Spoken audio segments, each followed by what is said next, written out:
Bom dia, bom dia, bom dia, bom dia. Eita, eu fiz a oração, fiz aqui, não vi que o microfone estava desligado, mas o Senhor ouviu nossa oração. Refreie sua língua, esse é o nosso devocional de hoje. Daí aí, ele traz uma passagem de Tiago 1:26, e ele diz assim: se alguém se considera religioso, mas não refreia sua língua, engana-se a si mesmo. Sua religião não tem valor algum. Tiago 1:26. Quantas palavras liberamos de forma tão impensada e geram tantos danos que nem imaginamos? Fofocas, mentiras, críticas destrutivas, julgamentos sem pensar e afrontas que não percebemos, mas estão entristecendo o Espírito Santo e não apontam a pessoa de Cristo que deveria habitar em nós. Quando olhamos para a realidade, como essa, quando olhamos para realidades como essa, podemos então concluir que se algo está saindo de nós que não traz vida, então o que habita dentro de nós não é a presença daquele que traz paz. Mateus 12:34. A boca fala do que o coração está cheio. Nós nos mantemos em silêncio, revela um grande nível de equilíbrio que nasce da presença do Senhor, que habita dentro de nós. Como Cristo, que nunca se defendeu ou nunca precisou entrar em uma batalha para provar quem era, assim são aqueles que sabem quem mora dentro de si. É Ele que nos dá a graça para permanecer no silêncio diante das afrontas da vida. A nossa declaração de fé, ela diz assim: diante das lutas e momentos difíceis, a presença do Senhor que habita dentro de mim me dará força para me manter em silêncio e equilíbrio, porque Ele me dá a graça que necessito todos os dias para avançar.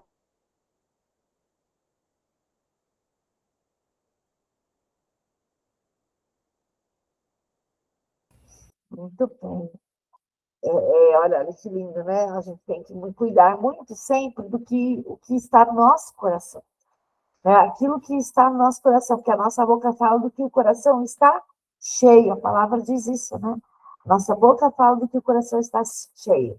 Esse devocional, ele toca numa das áreas mais espiritualmente negligenciadas e mais perigosas da vida cristã. Tiago, ele é radical, de propósito. Se não refreia a língua, a religião não tem valor algum. Sabe o que ele quer dizer? Ele quer dizer assim, ó, você pode orar, você pode jejuar, você pode ler a Bíblia, servir na igreja, mas se a sua fala destrói, algo está desalinhado no centro da nossa fé. Algo está desalinhado. A boca, ela é o termômetro do coração. A boca fala do que o coração está cheio. Teologicamente, isso é profundo. A fala não é o problema principal, ela é o sintoma. Palavras agressivas, críticas, irônicas, né, fofocas ou reativas, né, falas reativas, elas revelam feridas que não foram tratadas. Elas revelam ego ferido, necessidade de controle, insegurança emocional. O silêncio, ele vem como maturidade espiritual. O texto diz algo muito forte. Cristo nunca precisou entrar em uma batalha para provar quem era. Isso é lindo, lindíssimo.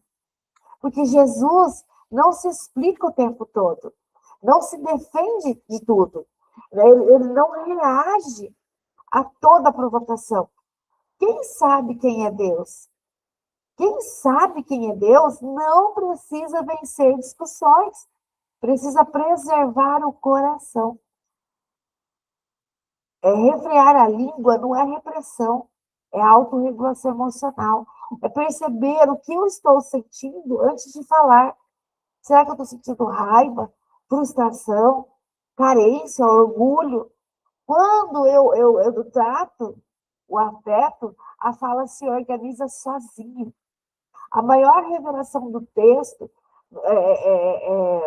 é algo que eu vejo assim, se algo sai de nós que não traz vida, então o que habita dentro de nós não é a presença daquele que traz paz.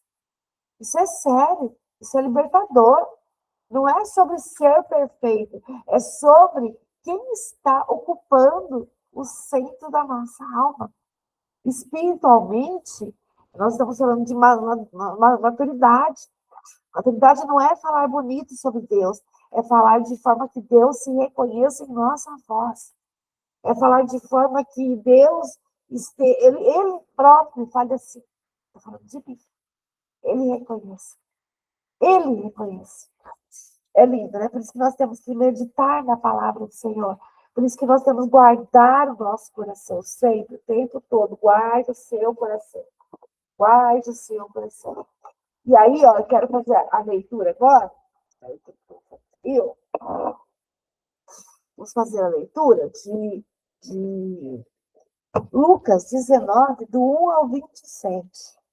Eu vou ler para vocês.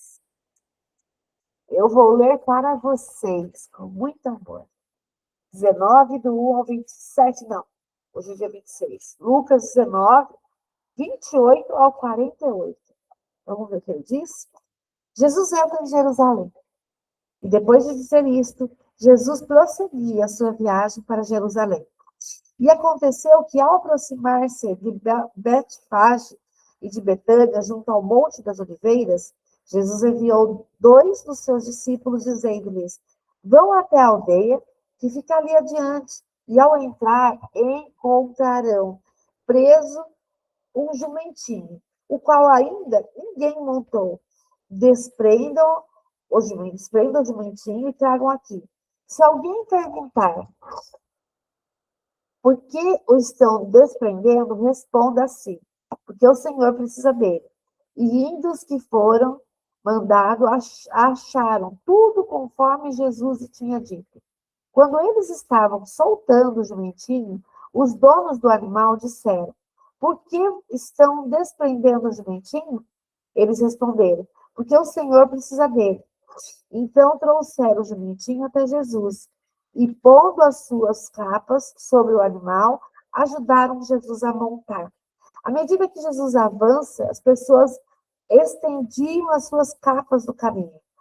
E quando Jesus se aproximava da descida do Monte das Oliveiras, toda a multidão dos discípulos começou com muita alegria a louvar a Deus em alta voz por todos os milagres que tinham visto. Eles diziam: bendito é o Rei que vem em nome do Senhor. Paz no céu e glória nas maiores alturas. Alguns dos fariseus lhe disseram em meio à multidão: mestre, repreenda os seus discípulos. Mas Jesus respondeu: eu afirmo a vocês que se eles se calarem, as próprias pedras clamarão. Jesus chora ao ver Jerusalém. Quando Jesus ia chegando a Jerusalém, vendo a cidade, chorou por ela, dizendo: ah, se você soubesse, ainda hoje, o que é preciso para conseguir a paz. Mas isto está agora oculto aos altos olhos, pois virão dias em que os seus inimigos cercarão você de trincheiras e apertarão o cerco por todos os lados. Vão arrasar você e matar todos os seus moradores. Não deixarão pedra sobre pedra, porque você não reconheceu o tempo em que Deus veio visitá-la. A purificação do templo. Depois, entrando no templo, Jesus começou a expulsar os que ali vendiam, dizendo-lhes: está escrito, a minha casa será casa de oração.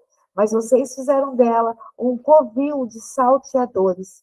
Diariamente, Jesus ensinava no templo. Os principais sacerdotes, os escribas e os maiorais do povo procuravam tirar-lhe a vida, mas não achavam uma forma de fazer isso, porque todo o povo, ao ouvi-lo, era cativado por ele. Amém? Vamos dar a explicação.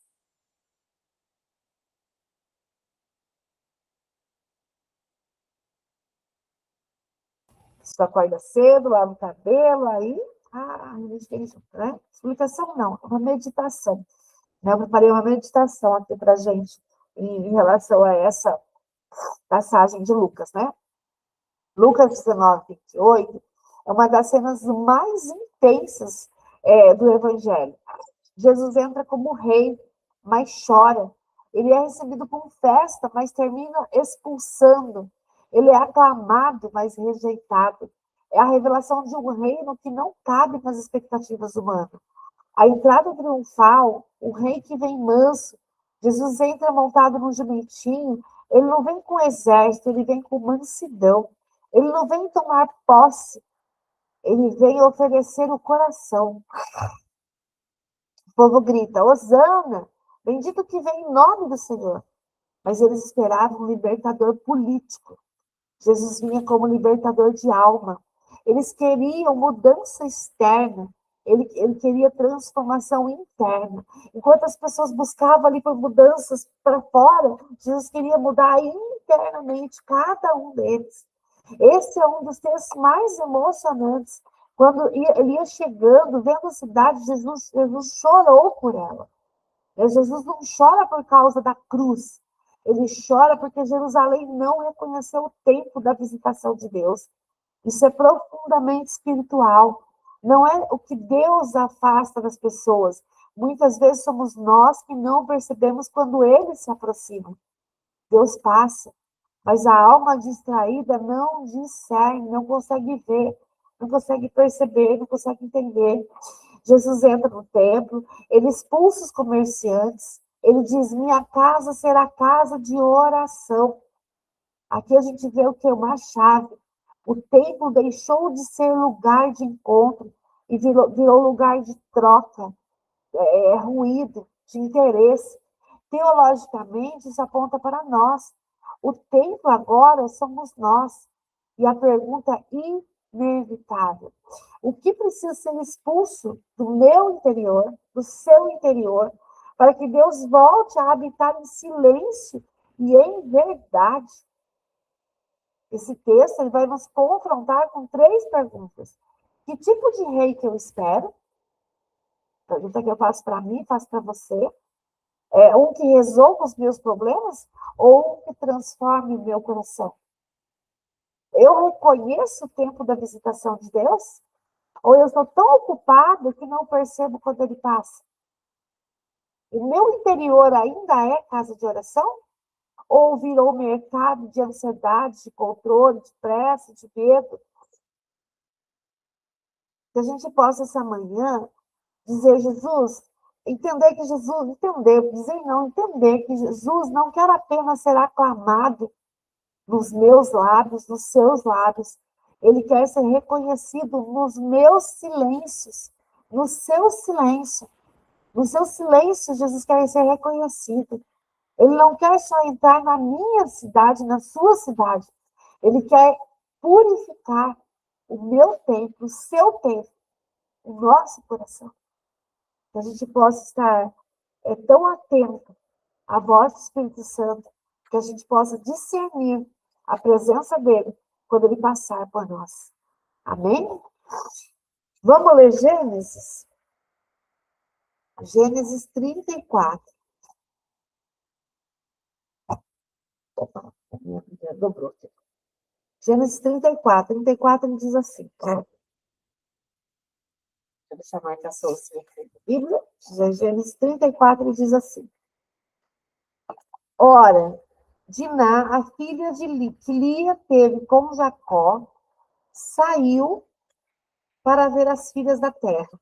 Quem a viu foi Siquém, filho do Eveu, Amor, que era príncipe daquela terra. Tomando-a, ele teve relações com ela, e assim humilhou. E assim a humilhou. Siquém se apegou a Diná, filha de Jacó, amou a jovem e lhe falou ao coração. Então Siquém disse ao pai de Amor, consiga-me esta jovem para que seja a minha esposa. Quando Jacó ficou sabendo que Diná, sua filha, havia sido desonrada por Siquém, os seus filhos estavam no campo com o gado. Por isso calou-se e esperou até que eles voltassem. Então Amor, o pai de Siquém, saiu para falar com Jacó. Quando os filhos de Jacó vieram do campo, ouviram o que havia acontecido. Indignaram-se e ficaram muito irados, pois Siquém havia praticado uma afronta em Israel.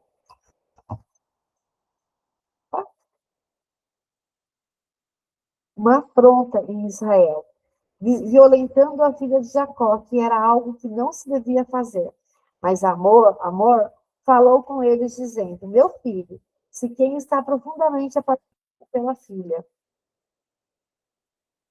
Saiu pela filha. Voltou? Oi, Maria, bom dia. Bom dia, Vivi. A paz. Ah, tá. Estou lendo Gênesis 34, tá? Meu, Amém.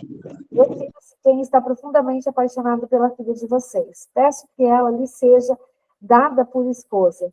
Tornem-se nossos parentes. Deem as filhas de vocês para nós, e vocês tomem nossas filhas. Vocês habitarão em nosso meio. A terra estará a seu dispor. Morem nela, negociem e adquiram propriedades. E o espírito Siquém disse ao pai e aos irmãos, e o próprio Siquém disse ao pai e aos irmãos de Diná, que eu obtenha este favor diante de vocês, e lhes darei os que me pedirem. Aumentem em muito o dote de casamento e as dádivas, e darei o que me pedirem. Deem-me, porém, a moça por esposa.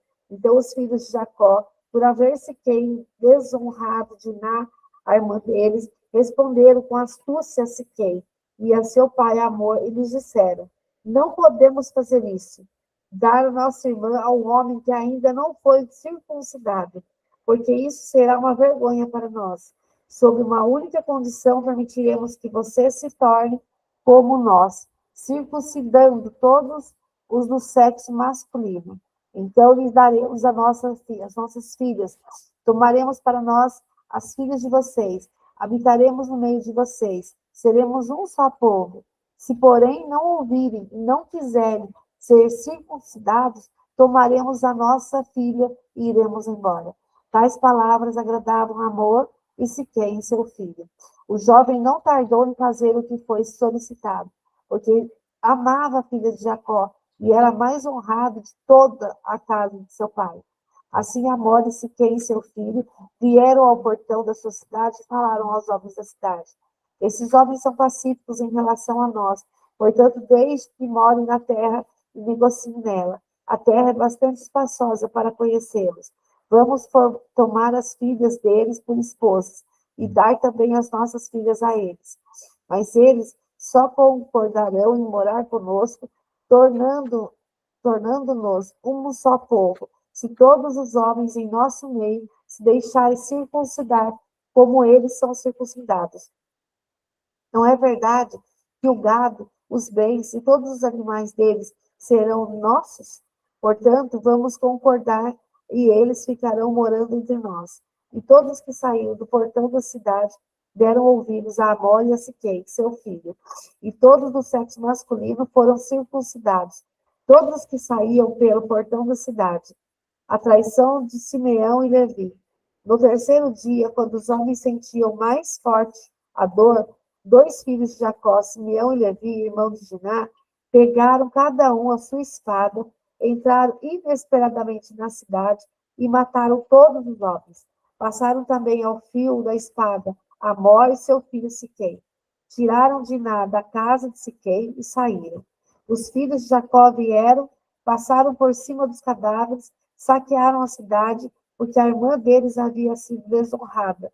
Levaram deles os rebanhos, os bois, os jumentos e os que havia na cidade e no campo. Pegaram todos os bens, levaram cativas as mulheres e todas as crianças e saquearam tudo o que haviam nas casas. Então Jacó disse a Simeão e a Levi: Vocês criaram um problema e me fizeram odioso entre os moradores desta terra, entre os cananeus e os ferezeus. Como somos pouca gente, eles se reunirão contra mim e serei destruído, eu e a minha casa. Eles responderam: E que direito ele tinha de tratar nossa irmã como se fosse prostituta? Eita, forte, hein? Forte. É um dos capítulos mais difíceis e mais silenciosamente dolorosos da Bíblia. Não é um texto confortável de ler. É um texto necessário a leitura, mas é um texto difícil. Aqui existem milagres visíveis, né? Nem grandes, não há milagres visíveis e nem grandes promessas. Né? Há feridas, há omissões, impulso, violência, consequência. É um capítulo sobre o que acontece quando a dor não é cuidada e a liderança falha. Diná, né, a dor que quase não tem voz. A história começa com Diná sendo violentada, mas o texto, ele é duro. Ninguém pergunta como o Diná está. Olha que curioso, né? Ninguém se preocupa com o Diná. Todos falam, o pai, os irmãos, o agressor, a família dele, mas Diná permanece em silêncio. Isso é profundamente humano e atual. Muitas dores femininas ainda não são tratadas como problema social, familiar, problema familiar, problema moral, mas não como ferida emocional, ferida espiritual. Daí a gente vê a liderança de Jacó, que nesse momento ela está omissa. Jacó ouve o que aconteceu, mas não age, ele se cala. Esse silêncio não é sabedoria, é evitação. Jacó evita o conflito, mas o conflito ele cresce dentro dos filhos. Quando a liderança espiritual ela não acolhe a dor, não faz nada, a dor se transforma em raiva. Simeão e Levi traz a justiça que virá, traz uma justiça que essa justiça terá vingança. Os irmãos tomam o lugar de Deus. Quem somos nós? Eles planejam, eles enganam, eles matam, né? Eles vão lá e eles fazem justiça com as próprias mãos. A retribuição movida por fúria. Eles não estão defendendo apenas Diná, eles estão descarregando a vergonha, a impotência, o ódio que ficou acumulado. Quando a dor ela não é elaborada, ela vira destrutiva. Gênesis 34 não tem Deus falando, não tem oração, não tem promessa. Né? Quando a violência, a omissão e a vingança dominam, Deus se torna silêncio percebido. Não porque ele se ausenta, mas porque a alma está surda. Eles não estão ouvindo, eles não estão clamando, eles não estão perguntando. Esse capítulo de Gênesis, ele vai nos confrontar com algumas verdades que são duras.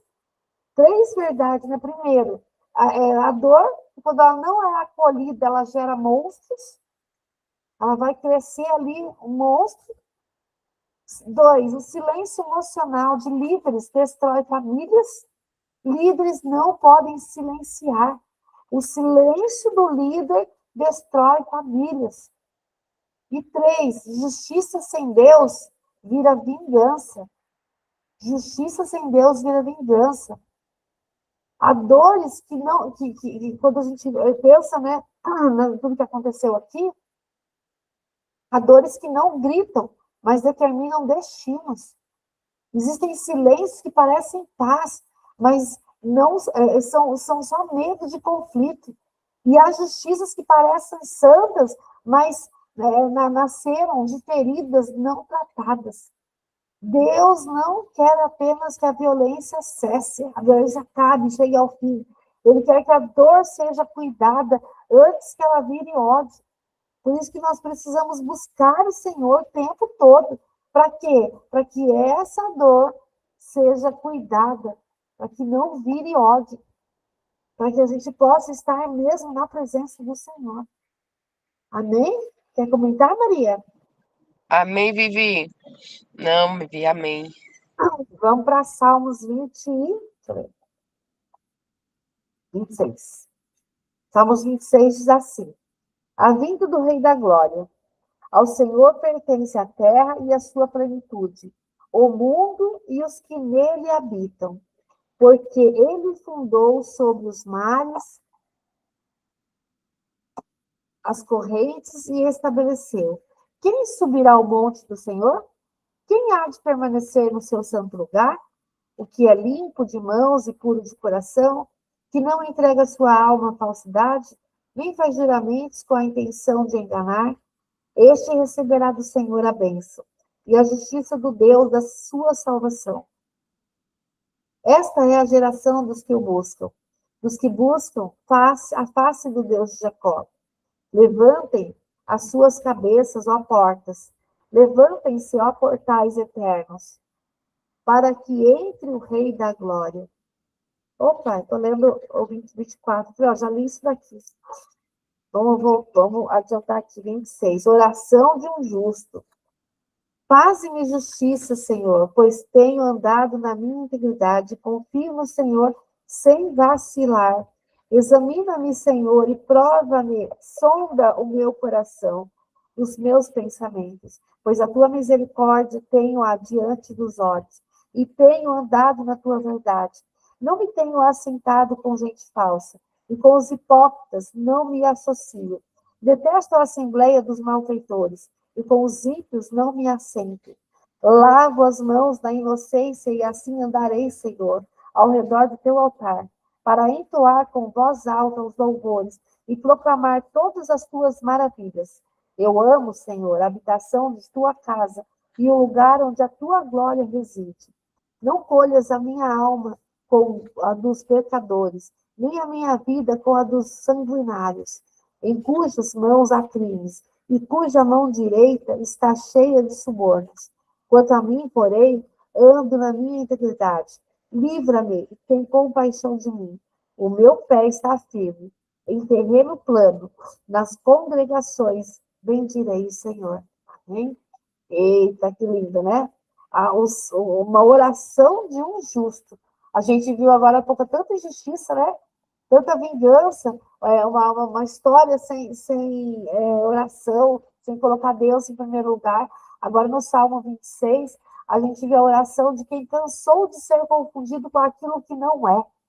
É um clamor de uma alma que deseja ser vista por Deus, deseja ser vista por sua verdade, não nas aparências. Davi não pede livramento primeiro, ele pede exame. Examina-me, Senhor, e prova-me. É o que ele pede. Examina-me, Senhor. Verso 2. Examina-me, Senhor, e prova-me. Sonda o meu coração e os meus pensamentos. Normalmente, nós oramos por mudanças de circunstâncias. A gente pede para o Senhor mudar as circunstâncias. Davi investiga, ele pede para investigar meu coração. Sonda meu coração. Olha que lindo, né? Sonda o meu coração e os meus pensamentos. Ele não tem medo de ser visto, porque quem anda na verdade não teme a luz. Integridade não é perfeição. Quando Davi fala de integridade, ele não está dizendo eu nunca erro. Ele está dizendo eu não vivo de mentira comigo mesmo. Não me tenho assentado com gente falsa e com hipócritas. Não me associo. Tenho andado na tua verdade. Né? Olha que lindo, né? Ele diz, eu não vivo na mentira. Integridade é coerência interna. É quando o que eu sou, o que eu penso, o que eu faço, não vive em guerra, vive em paz, porque eu sei quem eu sou. Ele se afasta de ambientes tóxicos.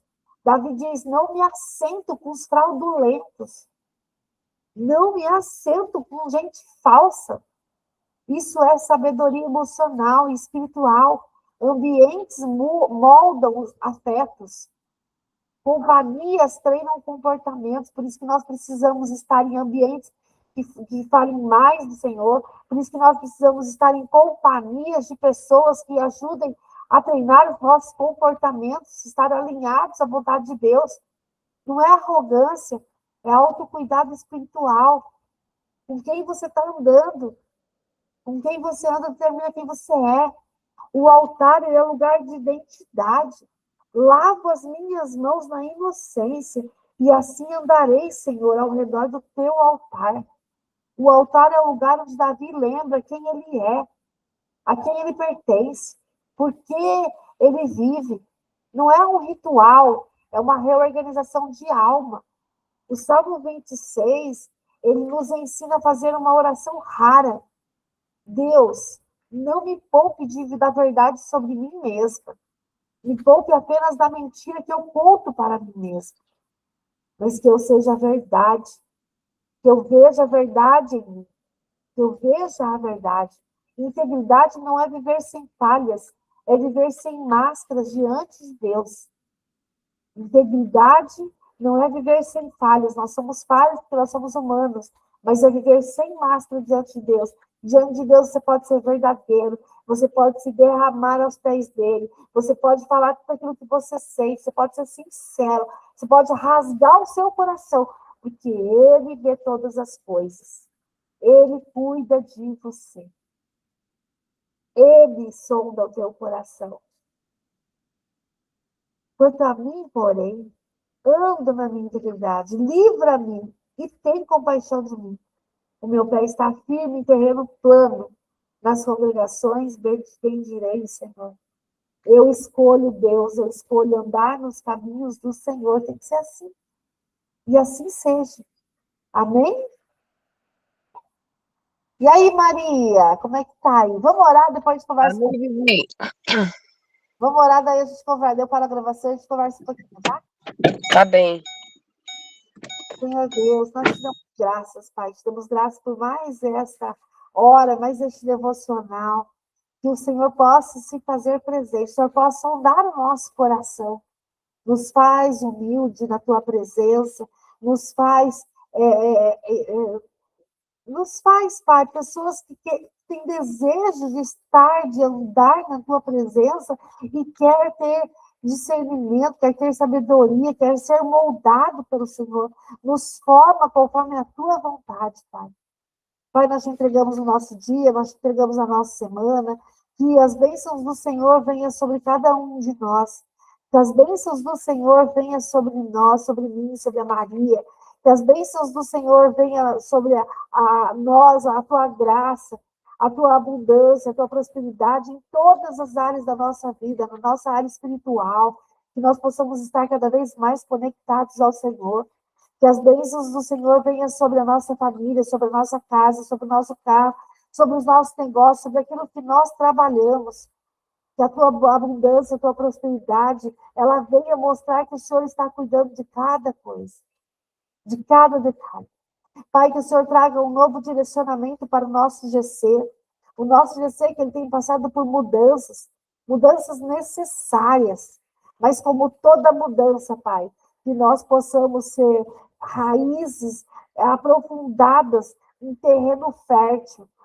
Que o Senhor possa mandar novas pessoas para que nós possamos cuidar do nosso GC.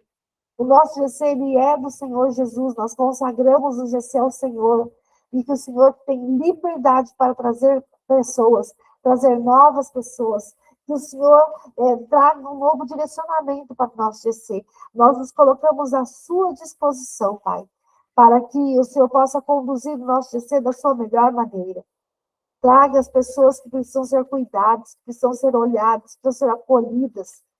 Pai, eu te peço pelos pedidos de oração, a irmã da Samara, o pai do Beto, a sogra da Claudete, a mãe da Claudete, todos os pedidos de oração, pedidos por emprego, cuidado, Pai, com a Giovana que ainda nem passou pela perícia, Pai. Obrigada por todo o cuidado que o Senhor tem tido com ela até agora, Pai.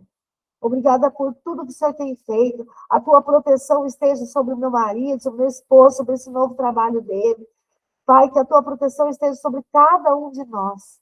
Pai, nós te pedimos que essa noite que nós faremos o nosso GC no Shine, Pai. As mulheres estarão no Shine, aí em torno de 6, 7 mulheres, Pai. Que essas mulheres, elas se sintam acolhidas, que essas mulheres, elas se sintam cuidadas, que essas mulheres, elas se sintam amadas pelo Senhor, Pai. Que nós possamos estar juntos, nos fortalecendo, e que nós recebamos esse novo direcionamento, Senhor. Fala conosco hoje à noite no Shine, Pai. Cuida da Maria, fica com a Maria onde quer que a Maria esteja, e eu sei que a Maria estará conosco no Shine. Né? Mesmo à distância, a Maria estará conosco, ela estará conectada, e nós estaremos com ela, Pai. Estaremos com ela. Pai, guarda a Maria, protege a Maria, que a Maria sinta o teu amor, o teu cuidado, que ela jamais se afaste do Senhor. E que se for da tua vontade, que ela volte para São Paulo, Pai, que o Senhor prepare tudo para que ela volte, para que ela possa estar aqui novamente, fazendo aquilo que ela tem sido chamada para fazer. Pai, que as bênçãos do Senhor venham sobre cada um de nós nesse dia. O teu amor, a tua bondade, a tua misericórdia, que ela caminhe junto conosco em cada passo. É o que nós te pedimos, te agradecemos em nome de Jesus. Amém? Amém, Vivi. Glória a Deus. Deixa eu parar a gravação.